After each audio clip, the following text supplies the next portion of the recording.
بسم اللہ الرحمن الرحیم۔ ناظرین، موجودہ وزیر اعظم کی مہنگائی کے میدان میں ناکامی کی وجوہات آپ کے سامنے رکھنا چاہتا ہوں۔ اس میں ہمارے عدلیہ کا کیا کردار ہے، بیوروکریسی کا کیا کردار ہے، اور شوگر مافیا، ویٹ مافیا، جتنی بھی مافیاز ہے اس کے ساتھ کیا گٹھ جوڑ ہے ہمارے عدالتوں کا، وہ آپ کے سامنے آج بے لاک قسم کے طریقے سے آپ کے سامنے رکھنا چاہتا ہوں، تاکہ آپ پھر اگر عمران خان کو گھسیٹنا چاہتے ہیں تو گھسیٹیں اس کو، اور نواز شریف کو لے کے آئیں، کیونکہ یہی حال ہے اس قوم کے پاس۔ اس قوم پر اللہ تعالیٰ کی طرف سے عذاب نازل ہے، لیکن یہ خود نہیں سمجھتے کہ اس عذاب کو کیسے ٹالنا ہے۔ تو آئیے بات کرتے ہیں سب سے پہلے کہ اگر آپ کو یاد ہوگا تو آج سے 14 مہینے پہلے ایک انویسٹیگیشن ٹیم بنا، جب قیمتیں بڑھی چینی کی، تو اس میں بیچ میں جب پتہ چلا کہ انہوں نے تو یہ چینی پاکستان میں بیچی ہی نہیں ہے، اور جب باہر بیچی ہے تو اس کا ہمارے پاس کوئی ریکارڈ نہیں ہے کہ انہوں نے تو یہ اسمگل کی ہے۔ تو اسمگل کر جب ان پر جرمانہ لگا دیا گیا 40 ارب روپے کا، اور کس نے لگا دیا؟ کہ جو کمیشن تھا اس نے یہ جرمانہ لگا دیا۔ وہی مالکان، شوگر مالکان مل کر چلے گئے لاہور ہائی کورٹ میں، اور جب لاہور ہائی کورٹ میں وہ لوگ چلے گئے، اب یہ اسلام آباد ہائی کورٹ تھا یا لاہور ہائی کورٹ تھا، لیکن لاہور ہائی کورٹ میں جو شخص موجود تھا جس کا نام جسٹس قاسم خان تھا، اس نے اپنے آپ کو بہت داغدار کر دیا اس عوام کے سامنے۔ تو اس نے ان دونوں ہائی کورٹ میں جو کوئی بھی تھا، تو انہوں نے جا کر ان شوگر مل مالکان کو سٹے دے دیا، جو ابھی تک چل رہا ہے۔ اس دن جب آپ کے سامنے وزیر اعظم نے بات کی، تو وزیر اعظم نے جب پوچھا کہ بھائی کیا ہوا اس 40 ارب روپے کا، تو ادھر سے جواب آیا کہ بھائی وہ تو عدالت نے اس پہ سٹے دیا ہوا ہے ان کو، تو وہ تب گیا، جل گیا، لیکن کیا کر سکتا ہے۔ میں جب بار بار کہتا ہوں کہ 10 میجارٹی کے ساتھ یہ شخص کچھ نہیں کر سکتا، خدا کرے یہ فرشتہ ہو، لیکن یہ آپ کو کچھ کر دے نہیں سکتا۔ اس ذلیل نظام میں آپ کا کوئی خدمت نہیں کر سکتا۔ آپ لوگوں نے اس نظام کو گرانا ہے، اور اس کا طریقہ میں نے کتنی دفعہ سمجھایا ہے کہ آپ لوگوں نے اس شخص کو 2/3 میجارٹی دینی ہے۔ اس کے بغیر آپ کا ملک نہیں چل سکتا، یہ یقین کیجئے۔ بہت جلد آپ کو پتہ چلے گا کہ اس ملک کے ساتھ کن لوگوں نے کن کن وجوہات سے اور کس وقت کیا ظلم کیا ہے، اور بدنامی کس قسمت کے نام آئی ہے عمران خان کے۔ اب میں آپ کو ایک بار اور بات بتاتا ہوں۔ ایک دوسرا یہ تو مسابقتی کمیشن تھا جس نے 40 ارب کا جرمانہ لگایا ہے، جو ابھی تک تو عمران خان نے اس وقت کیا کہا کہ بڑی افسوس کی بات ہے، اور اپنے ایڈوکیٹ جنرل کو فوراً کہا کہ جاؤ اور سٹے کے خلاف اپیل کرو فوراً۔ یعنی وہ تب گیا تھا کہ یہ کیا سسٹم ہے کہ ہم ادھر عوام بھوک سے مر رہے ہیں، تو عدالتیں ہمارے ساتھ یہ گیم کھیل رہی ہے۔ تو لوگوں نے کہا عمران خان عدالت تو پچھڑ دوڑتا ہے، تو اب یہ چڑھ دوڑنے کا طریقہ دیکھ لیجیے۔ اب اس سے پہلے کیا ہوا کہ FBR نے ایک رپورٹ جاری کیا کہ انہوں نے ان شوگر مالکان نے ہمارے 500 ارب روپے ابھی تک ہمیں ادا نہیں کیے، جو ان سے ہم نے لینے ہیں، یعنی ہمارا جو FBR ٹیکس کلیکشن والے جو ہوتے ہیں۔ تو اس پر بھی عدالت نے سٹے دیا ہوا ہے 500 ارب پر۔ 500 ہو اور 40 تھی، یہ 540 ارب روپے ہو گئے۔ اب ذرا آ کے دیکھیے کہ جب لیکن اس سے پہلے ایک اور بات سنیے۔ یہ جو انرجی سیکٹر کے ساتھ وزیر اعظم نے فیصلہ کیا تھا، تو انہوں نے 1500 ارب روپے حکومت کو واپس کرنے تھے۔ ادھر حکومت کے ساتھ مذاکرات ہو گئے، تو جا کر انہی لوگوں نے عدالت سے سٹے لیا، کیونکہ یہ سٹے جب ملتا ہے، سٹے کے پیچھے میں آپ کو بیان کرتا ہوں کہ اس میں اصل مسئلہ کیا ہے، ان میں سے ججوں کو کتنا ملتا ہے۔ یعنی مثال کے طور پر اگر 1 روپے کلو چینی مہنگا ہوتا ہے، تو یہ خود کہتے ہیں یہ شوگر مالکان کہ اس سے 5 ارب روپے کا فرق پڑ جاتا ہے۔ اب یہاں پر تو سینکڑوں ارب کی بات ہے، تو وہ کیسے پورا ہو، وہ کس کو ملے گا؟ یعنی اگر ایک جج کو 10-12 ارب روپے مل جاتے ہیں، تو یہ کون سی بڑی بات ہے ججوں کے لیے، وہ تو کر لیں گے۔ تو وہ اسٹے دینا ہے انہوں نے۔ اور یہ کتنے ہیں؟ سب سیاستدان ہیں جن کے ملے ہیں۔ ان سیاستدانوں نے اس قوم کے ساتھ کیا کچھ کیا، انہوں نے تجارت کر کے اس قوم کا بیڑا غرق کر دیا ہے۔ نواز شریف جیسے تاجر لوگوں کو بٹا کر اس نظام نے اس ملک کا ایک تباہی کا ڈول بجا دیا ہے بہت پہلے۔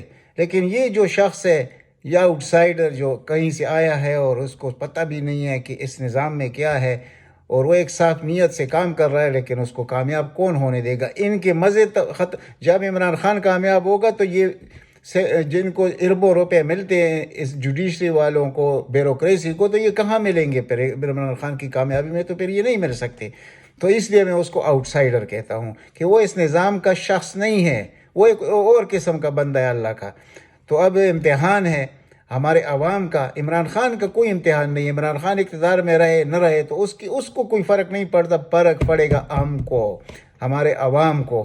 جو ہوگا اس ملک کے ساتھ اس کے لیے پوری دنیا انتظار کر رہی ہے، اور اس کا بیسٹ طریقہ انہوں نے یہی نکالا ہے کہ ان کو معاشی لحاظ سے اتنا تباہ کر دو، اور ان کے ججوں کو خریدو، ان کے بیوروکریٹس کو خریدو، تاکہ ہم اپنے مقاصد میں کامیاب ہو کر اس پاکستان کے ٹکڑے ٹکڑے کریں۔ اصل وجوہات یہی ہیں، اور اس میں سے یہ سب ملی ہوئی ہیں ان کے ساتھ۔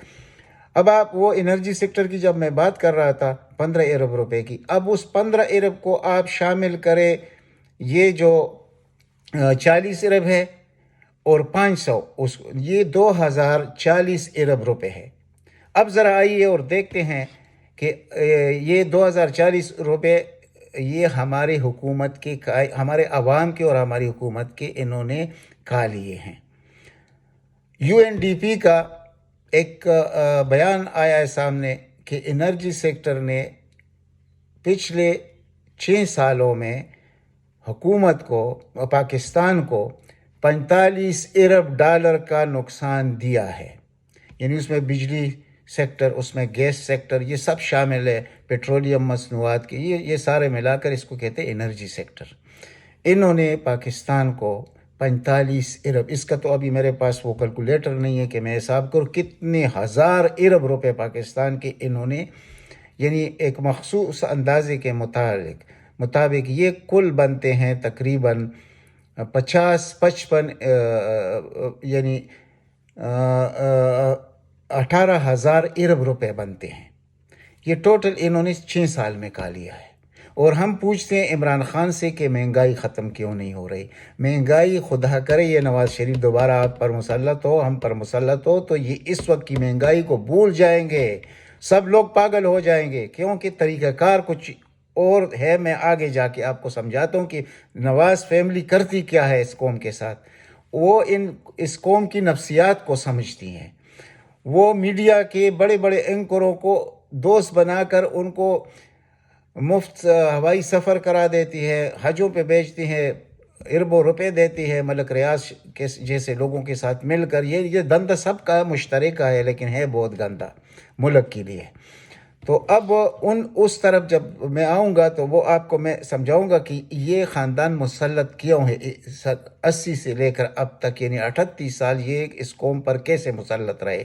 اور یہ تو پاکستان ہے کہ اس کے لیے ابھی تک اس میں اتنی جان ہے کہ یہ کڑا ہے، اور کوئی اور ملک ہوتا کب کا تباہ ہوتا۔ تو اس کا طریقہ کار یہ آپ کے سامنے میں نے رکھ لیا۔ اب دوسری بات سن لیں، چیف جسٹس قاسم خان جو لاہور ہائی کورٹ کی چیف جسٹس تھے، نواز شریف کا جو جعلی وہ مسئلہ تھا پلیٹ لسٹ کا کہ یہ 2000 رہ گئے ہیں، اور 2000 جب رہ جائے تو آدمی کیسے زندہ رہ سکتا ہے؟ تو انہوں نے کہا کہ ہم نے اس کو باہر بھیجنا ہے۔ نواز گروپ نے کہا کہ لندن میں اس کا علاج ہو سکتا ہے، حالانکہ بیماری کوئی نہیں تھی۔ وہ آپ نے پھر خود بھی دیکھ لیا، جب وہ جہاز میں چڑھ رہا تھا دنیا اس وقت بھی سمجھ گئی تھی۔ تو حکومت نے کہا کہ ٹھیک ہے ہم مان لیتے ہیں کہ یہ چلا جائے، یعنی عدالت نے یہ تک کہا تھا کہ ہمیں گارنٹی دو کہ یہ منگل کے دن تک زندہ رہے گا، یعنی حکومت ہمیں لکھ کے دے، یعنی گارنٹی دے کہ یہ، یعنی موت کی گارنٹی یہ عدالتیں مانگتی ہے کہ منگل تک یہ نواز شریف زندہ رہے گا۔ تو حکومت نے کہا ٹھیک ہے ہم اس کو باہر بھیجنے کی اجازت دیتے ہیں، لیکن اس سے 7 ارب روپے کا بانڈ لیا جائے۔ اب وہ جو بانڈ تھا تو جسٹس قاسم خان صاحب نے 50 روپے کے اسٹامپ پیپر پر اس کو اجازت دی کہ آپ جا سکتے ہیں۔ اور وہ جو شخص گیا آپ کے سامنے دوائی لینے گیا تھا، وہ کسی نے ایک عجیب اس کا مذاق بنایا ہے کہ ایک شخص لندن دوائی لینے گیا تھا جو اب تک واپس نہیں آیا، اشتہار اس کے لیے دینا چاہیے۔ یہ وہ فراڈی شخص جو عمر بھر اس قوم کے ساتھ فراڈ کرتا رہا تو اپنی بیماری کے آڑ میں، اور یہ مرتا کدھر ہے؟ یہ نہیں مرتا، یہ سن 80 سے ہمارے اوپر، ہمارے نظام کے اوپر مسلط ہے، یہ نہیں مر سکتا۔ یہ اس نظام کا اور نواز شریف کا جو گٹھ جوڑ ہے، اس کو توڑنے کے لیے ہمیں مضبوط وزیر اعظم چاہیے، اور پھر اس نظام کو ختم کر کے صدارتی نظام چاہیے۔ تب ہم ججوں سے بھی پوچھ سکیں گے، پھر ہم بیوروکریٹ سے بھی پوچھ سکیں گے، پھر یہ ملک بھی ٹھیک ہو جائے گا، اور 2 سالوں میں یہ ملک امریکہ بن جائے گا۔ آپ لوگ نہیں آپ لوگ اگر اس کو ذہن پہ بٹھا دیں اس بات کو، اور چھوڑ دیں اس مہنگائی کی رٹ کو کہ مہنگائی ہے، وہ ڈیپ مسئلہ ہے۔ اسی سے آپ اندازہ لگائیں جو میں آپ کو کہہ رہا ہوں کہ یہ سب لوگ آپس میں ملے ہیں کہ یہ ڈالر اٹھاتے ہیں۔ جب یہ ڈالر اٹھاتے ہیں مارکیٹ سے، اور ڈالر کی مصنوعی قیمت برقرار رکھنے کے لیے ملک کو کتنا بڑا نقصان دیتے ہیں۔ جیسے اس شاہد خان عباسی نے کہا کہ اگر میں وزیر اعظم ہوتا تو اس وقت ڈالر 110 115 کا ہوتا۔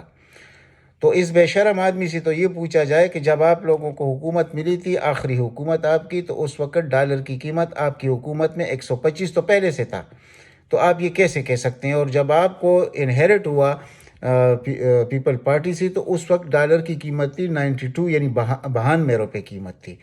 تو اب ڈالر کو مصنوعی طریقے سے برقرار رکھنا اس کی قیمت کو، اس میں جو پیمنٹ جو ہوتا ہے بل کا، وہ بہت مشکل ہو جاتا ہے۔ بیلنس آف پیمنٹ جو ہوتا ہے وہ بہت زیادہ مشکل ہو جاتا ہے، وہ کوئی حکومت پر نہیں کر سکتا۔ اور ان لوگوں نے اس ملک کے ساتھ یہی کچھ کرنا ہے کہ یہ کسی طریقے سے یعنی تقسیم ہو، اور ہمیں بس ایک لاہور جتنا جگہ بھی مل جائے ہماری بادشاہی کے لیے وہ بھی کافی ہے، پاکستان جائے تو باڑ میں جائے۔ یہ اصل مقصد ہے۔ پھر ان کو جب قرضے ملتے ہیں، وہ پھر دل کھول کے قرضے جب لیتے ہیں تو وہ کیسے لیتے ہیں؟ سب سے پہلا ان کا طریقہ کار کیا ہے کہ انڈیا کو خوش رکھو۔ جب انڈیا کو آپ خوش رکھیں گے تو جو دوسرے ممالک ہیں انڈیا کے، جو بڑے بڑے ساتھی ہیں دنیا میں، حکمران جو ممالک ہیں، وہ خوش ہوتے ہیں، اور پھر IMF پر کوئی وہ پابندی نہیں ہوتی کہ آپ دیتے رہیے پاکستان کو قرضے، اور پاکستان کو جکڑ دیجئے قرضوں میں۔ تو نواز شریف کی وجہ سے یہ کچھ ہوتا ہے، کیونکہ وہ نواز شریف کبھی جب اقتدار میں ہوتا ہے کبھی کشمیر نام کی کسی چیز کا نام تک نہیں لیتا، اور انڈین حکومت کو اتنا خوش رکھنے کی کوشش کرتا ہے، اور اس کی وجوہات بھی ہے۔ اس کا اپنا بزنس ہے انڈیا میں بہت بڑا، وہ بھی ایک دن آپ کے سامنے آ جائے گا، کوئی دور کی بات نہیں۔ اور اس کے ملوں میں جتنے بڑے بڑے عہدیدار ہوتے ہیں لاہور میں یا جہاں بھی اس کے مل ہوتے ہیں، تو وہاں پر وہ ساری انڈین ہوتے ہیں۔ وہ کسی نے خوب کہا تھا کہ یاد رکھو تم اس ملک میں اب واپس نہیں آؤ گے، اور جب واپس آؤ گے تابوت میں آؤ گے، لیکن میرا ریکویسٹ ہے، اس شخص نے کہا تھا یہ، کہ اس کو انڈیا کی جاتی عمرہ میں دفنا دیا جائے۔ یعنی پاکستان میں جو انہوں نے نام رکھا ہے جاتی عمرہ کا، یہ اصل میں انڈیا میں جو ان کا گھر تھا جاتی عمرہ، اور ان کا والد ادھر کیا، ان کا جو دادا تھا نواز شریف کا، وہ کیا کرتا تھا ادھر، وہ جو طوائف یعنی جو وہ کیا جہاں طوائف ناچتے ہیں، یعنی ہیرا منڈی، تو جو امرتسر کی ہی میرا منڈی میں ان کے دادا جو تھے یعنی نواز شریف کے، وہ ادھر اس کا نام تھا دلہ، پولا والا دلہ اس کا نام تھا۔ وہ جو طوائف کے گاہک ہوتے تھے ان کو پول بیچا کرتا تھا۔ یہ ان کی حیثیت تھی، جو کہتے ہیں کہ ہم حکمران خاندان ہیں۔ اس کی بیٹی جو نواز شریف کی کہتی ہے یہ حیثیت ہے اس خاندان کی پہلے سے، تو اس کو ادھر اس کا یہ سب کچھ اس نے بتایا ہے۔ اور اس نے یہ بھی کہا کہ اس کا دفن کرنا ہو تو ادھر دفن کیا جائے، کیونکہ اس ملک کے ساتھ اس شخص نے اور اس کے خاندان نے جو گیم کھیلا ہے، یہ کوئی دشمن بھی اپنے ملک کے ساتھ نہیں کر سکے، دوسرے ملک کے ساتھ نہیں کر سکتا جو نواز شریف نے کیا ہے۔ اب ذرا حالات دیکھ لیجئے ہمارے عدالتی نظام کی، کہ PTI کے ایک ورکر نے کراچی میں کسی کو تپڑ مارا، تو اس کی جان کیسی چھوٹی، کچھ مہینے تو اس کو قید ہوا، اور 5 لاکھ نقد جرمانہ ادا کرنا پڑا اس کو، اور نواز شریف کو 50 روپے کے اسٹامپ پیپر پر انہوں نے باہر بھیج دیا۔ یہ آپ کا عدالتی نظام ہے۔ تو جب ہم بات کرتے ہیں تو لوگ کہتے ہیں کہ آپ لوگ اداروں کے خلاف بات کریں. ہم اداروں کے خلاف بات نہیں کرتے، لیکن نندی پور پاور پلانٹ تو آپ کے سامنے ہے، ان عدالتوں کے سامنے ہے.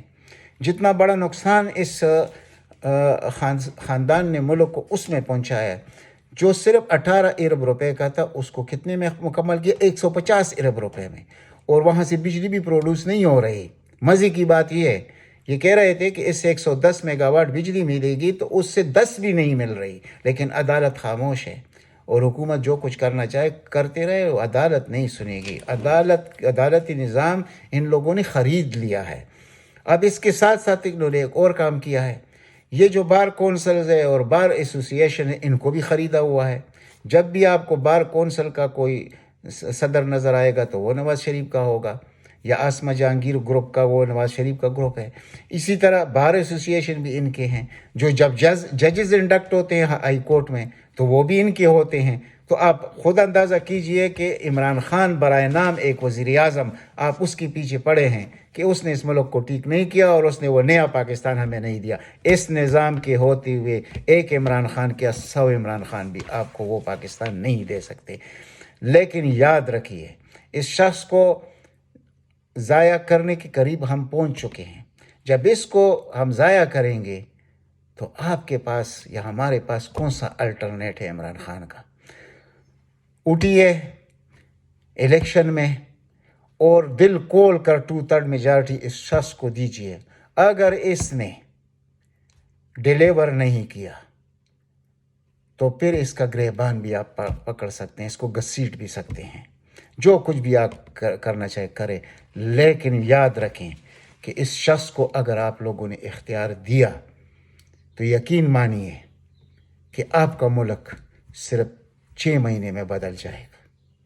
یہ جو مافیاز بیٹھے ہوئے ہیں، جو بیوروکریسی میں بیٹھے ہیں، جو تجارتی اداروں میں بیٹھے ہیں، جو ہمارے عدالتوں میں بیٹھے ہیں، ان سب کا کام تمام ہو جائے گا. اور جس سب کا کام تمام ہوگا تو پاکستان بنے گا. اس کے علاوہ پاکستان نہیں بن سکتا. بھائیوں، یہ جو آج جو مشکلات ہے یہ کچھ بھی نہیں ہے. اگر یہ خاندان دوبارہ آیا تو یقین کیجئے آپ لوگ وہ تو 2 وقت کی روٹی کو تو چھوڑ دے، آپ آدھی وقت کا بھی نہیں کھا سکیں گے ان کے مہنگائی کی وجہ سے. یہ مہنگائی اس طرح نہیں آئی، یہ ان کی وجہ سے ہے. یہ سب کچھ یہ جاتے جاتے جو کچھ عام انہوں نے اس ملک کے ساتھ کیا، ان کو پتہ تھا کہ ہم الیکشن میں جیت نہیں سکتے اور ہم اس ملک کو گورنیبل ہم نے نہیں رہنے دیا. ان کے خود بیانات ہیں کہ کوئی بھی آئے گا تو وہ اس میں یعنی بس اس جال میں پھنس جائے گا، اور وہ پھنس گیا عمران خان. یعنی کتنی افسوس کی بات ہے کہ ایک شخص بیلوس انسان آپ کا خدمت کرنا چاہتا ہے. اس کو ضرورت کیا ہے آپ کی خدمت کی؟ وہ تو خط اپنے مسجد یعنی یہ اس گن میں وہ جو پنسا ہوا ہے، اگر اس کو چھوڑ کے اس سیاست کو تو وہ تو بہت اعلیٰ شان کی زندگی گزار سکتا ہے. تو آپ لوگوں کی وجہ سے یعنی جو شخص اتنا ایماندار ہو کہ لندن میں جب ڈیورس ہوا جمائمہ خان کے ساتھ اور عدالت نے اس کو کہا کہ یہ 150 ارب روپے 150 ملین پاؤنڈ آپ کے حصے میں آتے ہیں، یہ آپ کا حق ہے. تو اس نے کہا نہیں، میرا کون سا حق ہے، یہ تو میرے نہیں ہے، یہ تو ان کے ہیں، میں کیوں لوں؟ تو وہ جج سر پکڑ کے بیٹھ گیا کہ یہ کیسا انسان میرے سامنے کھڑا ہے جس کو یہ اپنے مفادات کا خیال ہی نہیں ہے، اس لالچ ہی نہیں ہے، یہ کیسا انسان ہے؟ تو اس انسان کو ہم کہتے ہیں کہ آپ نے نیا پاکستان نہیں بنایا، اور وہ جو پرانا پاکستان تھا جس کا حشر انہوں نے کیا ہے اور ابھی تک موجود ہے. تو ہم پوچھتے ہیں عمران خان سے کہ عمران خان ہمیں نیا پاکستان تعلیم میں پیش کرے گا بس 2 دن میں آ کر؟ عمران خان کو بھی اس ملک کو ٹھیک کرنا ہے تو صحیح معنوں میں تو وہ 10 سال اس کو لگیں گے، لیکن آنے والے نسلیں آپ کے محفوظ ہوں گے، یہ یاد رکھیے. اور یہ بہت یعنی ایک ابھی جو وہ کوشش کر رہا ہے، یہ جو ہر خاندان کو 10 لاکھ روپے کا جو صحت کارڈ مل رہا ہے، یہ کون سا ملک کر سکتا ہے؟ آپ کو پتہ یہ جو دنیا میں جو بڑے بڑے ترقی یافتہ ممالک ہیں وہ یہ کام نہیں کر سکتے، اور وہ پورے پاکستان میں 2 کروڑ گرانوں کو یہ کارڈ دے رہا ہے. تو یہ کوئی معمولی اچیومنٹ ہے؟ یہ بہت بڑی بات ہے. جس کے گھر میں ایک دل کا مریض ہو، جس گھر میں گردے کا مریض ہو، یہ ان سے جا کے پوچھئے کہ اس کے لیے کتنا بڑا سہولت ہے. یہ کام یہ دوسرے لیڈران جو ہمارے ہیں یہ آپ کے لیے یہ کام کریں گے؟ جو کام بھی یہ شخص آپ کے لیے کر رہا ہے وہ آپ کے مستقبل اور حال کو دیکھ کر رہا ہے. یہ نہیں کہ صرف آپ کو خوش کرنے کے لیے وہ بس سب کے ساتھ مل کر خود بھی چور بنے اور ان کو بھی خوش رکھے اور آپ بھی پھر مصنوعی طریقے سے زندہ رہیں. یہ کام وہ نہیں کرنا چاہتا. وہ مکمل طریقے سے آپ کی خدمت کرنا چاہتا ہے. یہ میں عمران خان کی وجہ سے نہیں کہہ رہا ہوں، میں کوئی اس کا ورکر بھی نہیں ہوں. میں حقائق آپ کے سامنے رکھنا چاہتا ہوں. اب پیپل پارٹی، مجھے جتنا برا پیپل پارٹی لگتی ہے نواز شریف کے بعد، لیکن پیپل پارٹی کی بھی جب بھی حکومت آئی ہے اور انہوں نے کچھ اچیومنٹ کی کوشش کی ہے تو اسی نظام نے، جن کا نام میں نے پچھلے لیا، جن اداروں کا، یہ سب مل کر ان کو گرا دیتے تھے تو وہ کام ادھر ہی رہ جاتا تھا اور پھر دوبارہ قرضے لینے شروع ہو جاتے تھے. یعنی آخری دور میں انہوں نے 60% تک قرضے لیے ہیں. وہ قرضوں کا پتہ ہی نہیں چل رہا وہ کہاں گئے ہیں. کہ 60% جو قرضے 70 سال میں لیے گئے تھے اس کے 60% اس شخص نے آخری 5 سالوں میں لیے ہیں اور اس کی وجہ سے یہ حالات ہے اس ملک کے. تو آپ خود سوچئے کہ کہاں آپ غلطی کر رہے ہیں، کہاں ہم غلطی کر رہے ہیں. ہمیں سوچنا ہوگا.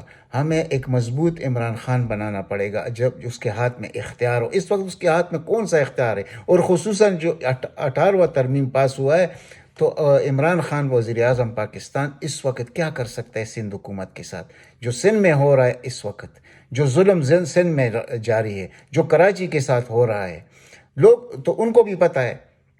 ان کو بھی پتہ ہے کہ کیوں ہم یہ ظلم کیونکہ عوام کو یہ معلوم تو نہیں ہے. عوام تو سمجھتے ہیں کہ عمران خان وزیر اعظم ہے تو سندھ میں اگر یہ مہنگائی ہے تو یہ عمران خان کی وجہ سے ہے. ان کو یہ سمجھ نہیں آتا کہ وہاں پر عمران خان کا کوئی بس نہیں چلتا. 18ویں ترمیم کے بعد یہ ملک فیڈریشن نہیں رہا، یہ کنفیڈریشن بن چکا ہے. اس کو آپ نے فیڈریشن بنانا ہے تو اس شخص کو آپ نے 2/3 میجارٹی دینی ہوگی. بار بار یہ بات میں کرتا ہوں، یہ میں نے رٹا نہیں لگایا ہوا، یہ حقیقت ہے. اگر اس کے بغیر آپ کے پاس کوئی حل ہے تو پھر ہمیں سمجھائیے، کمنٹ میں بھیج دیجئے. ہمارے خیال میں تو ایسا ہی ہے. اور اس کے علاوہ بہت سی بڑی بڑی باتیں ہیں، لیکن اللہ تو ایک دن پوچھے گا. یہ جتنے ادارے ہمارے ہیں بشمول عدلیہ کے، ان کا کون سا مقام ہوگا، ان کے ساتھ کیا ہوگا، یہ آنے والا وقت اور اس جہان میں ان کے ساتھ کیا ہوگا. یہ آپ یاد رکھیے میری بات، کہ اگر جو میں کہہ رہا ہوں وہ ہم نے نہیں کیا تو یہ لوگ ہمیں نوچ کر کھا جائیں گے اور ان کے ساتھ ملی ہوئی ادارے ہمیں نوچ کر جائیں گے. اس ملک میں غریب کا کوئی ٹھکانہ نہیں ہے. تو اگر اس وقت آپ اس دھوکے میں پڑے ہیں کہ عمران خان کا تجربہ نہیں ہے، عمران خان خود ٹھیک نہیں ہے اور یہ مہنگائی اس کی وجہ سے، تو آپ بہت بڑی غلط فہمی میں ہیں.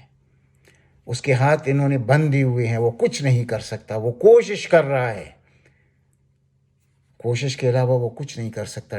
ڈنڈا نہیں چلا سکتا. ڈنڈی کے لیے اس کو طاقت چاہیے اور آپ طاقت دے نہیں رہے. آپ نے اس کو بیکاری بنا دیا ہے. 116 نشستیں دے کر 5 اتحادی جماعتوں کا غلام بنا دیا ہے اس کو، اور دنیا سے آپ کے لیے بھیک مانگ رہا ہے تاکہ ملک ڈیفالٹ نہ ہو. تو بس اب مرضی آپ لوگوں کی ہے کہ آپ اگلے الیکشن میں کیا کرنا چاہتے ہیں. ہو سکتا ہے الیکشن ارلی ہو جائے، 5-6 مہینے پہلے ہو جائے. تو اب تک اتنا ہی. ملتے ہیں اگلی ولاگ میں. اگر ہو سکے تو اس چینل کو سبسکرائب کیجئے، ویڈیو کو زیادہ سے زیادہ شیئر کیجئے تاکہ عام آدمی تک میری بات پہنچ سکے. اللہ تعالیٰ آپ سب کو اپنے حفظ و امان میں رکھے. والسلام.